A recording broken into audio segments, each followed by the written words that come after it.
అన్న నమస్తే అన్న. నమస్తే అన్న. సంవత్సరం కాంగ్రెస్ పరిపాలన ఎలా అనిపిస్తుంది అన్న తెలంగాణలో? ఈ సంవత్సరంలో ఇప్పుడు అన్ని చేయాలి అంటే కలవదు కదా అన్న. ఇప్పుడిప్పుడే వాళ్ళు చూసుకుంటూ కొన్ని ఉన్నాయి, వాటిని అభివృద్ధి చేసుకుంటూ ముందుకెళ్తున్నారు.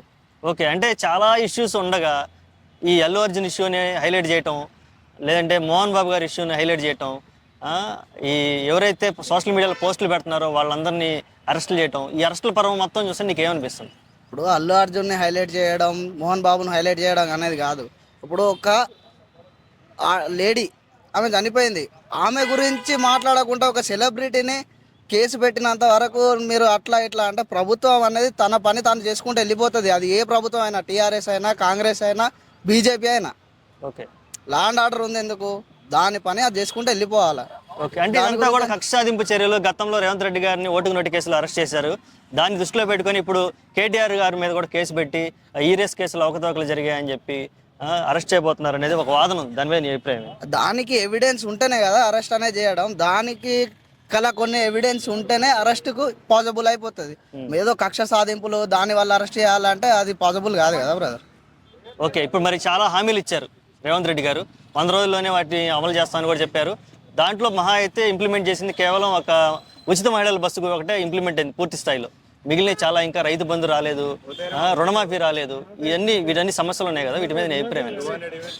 ఇవి అన్ని కావడం లేదనేది తప్పు. కొన్ని అవుతున్నాయి, మీరు కావాలంటే కొన్ని విలేజెస్కి వెళ్ళి తెలుసుకోండి. ఓకే, ఇక్కడ సిటీ పర్పస్గా అవ్వట్లేదు అంటే ఇది ఎవరికి మన రైతు బంధు అవి అనేది మీరు విలేజెస్కి వెళ్ళి తెలుసుకుంటే దానికి మీకు ఏం జరుగుతుంది లేదు అనేది తెలుస్తుంది.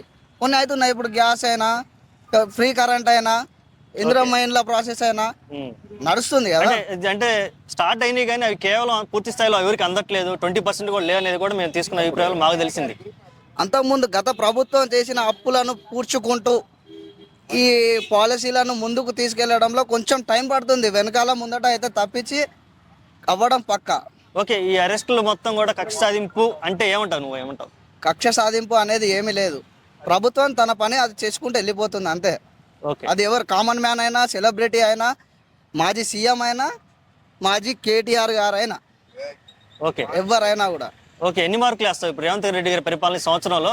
బహుశా 10కి ఎన్ని మార్కులు ఏమంటే ఎన్ని మార్కులు వేస్తావు? 10కి 10 వేస్తా. 10కి 10 వేస్తా. ఓకే అన్న, థ్యాంక్ యూ.